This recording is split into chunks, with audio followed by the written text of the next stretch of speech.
you know, it took me till I was 24 to get into acting, and I was so shy. I was so shy. Oh my gosh, you have no idea. I was just so awkward. People were awkward around me, and I just had way too much attention on myself, and I thought people were always laughing at me. They weren't. Hello, I mean, what an ego.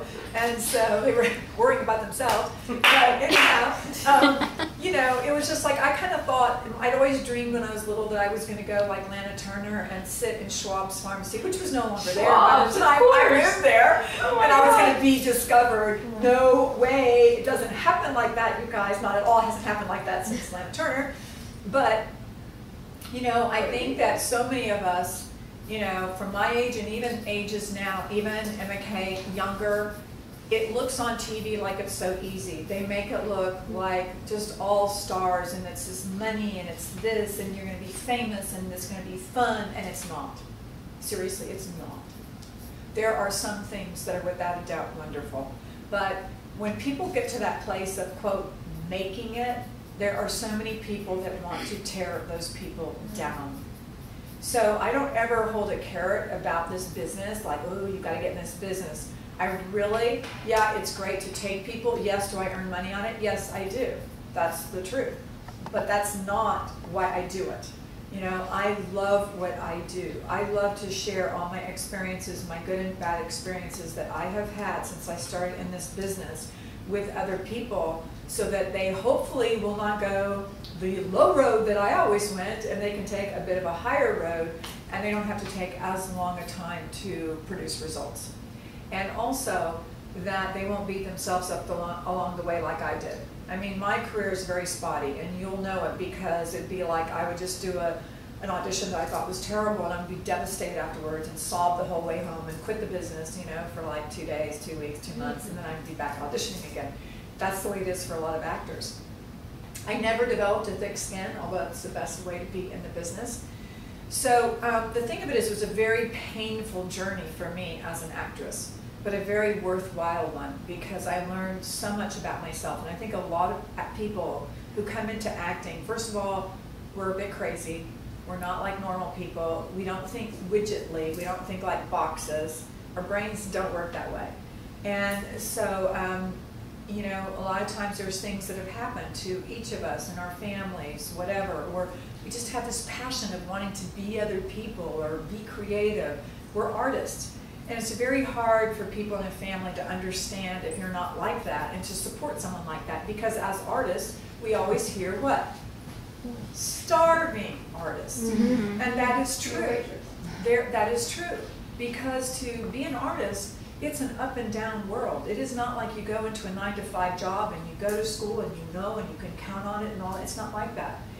And so I have had to talk to countless parents over the years and encourage them to let their children go ahead and follow their dream, even though I know that parent may hate me down the road because their child is in LA and they haven't worked for a year, and they're trying to help their child say, what, come back, you don't want to do this, really, can't you understand?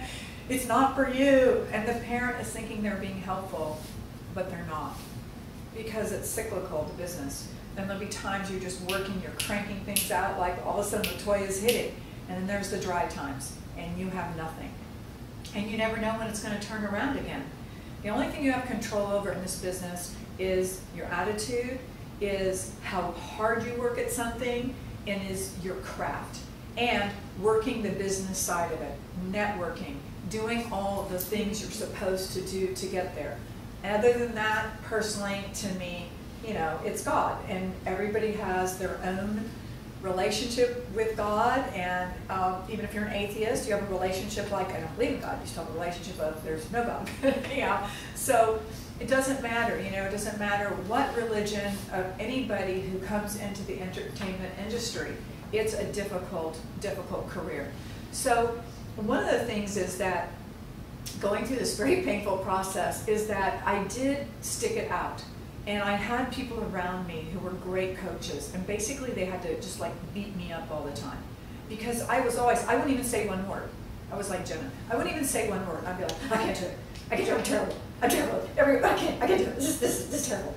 And they literally would throw things at me and say, stop it, stop it.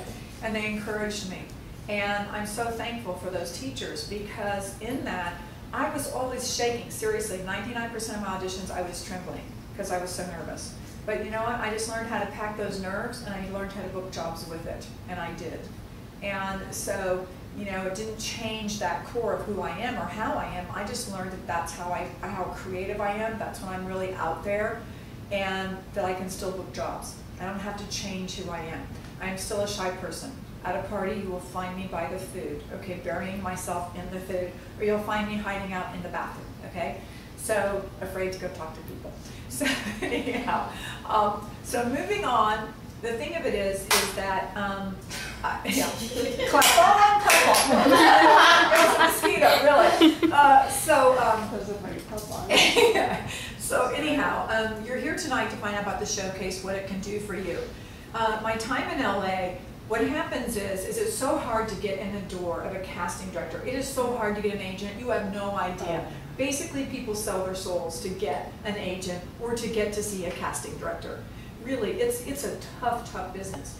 And so the thing is that what would happen is that actors that I would see in my acting class were so talented. Oh my gosh, they'd be so terrified to go to ICM, William Morris, CAA, the biggies, and be rejected by these huge agents. And they don't do it kindly, believe me. They like to have power trips, I'm saying generally. You know, they like to say, you suck. I mean, seriously, they have no problem doing that. And so a lot of these really brilliant actors, you'll never see them because they ended up going back to Oshkosh, the Midwest, wherever, because they couldn't handle the business side of it. And that is as important as the creative acting side of show business. So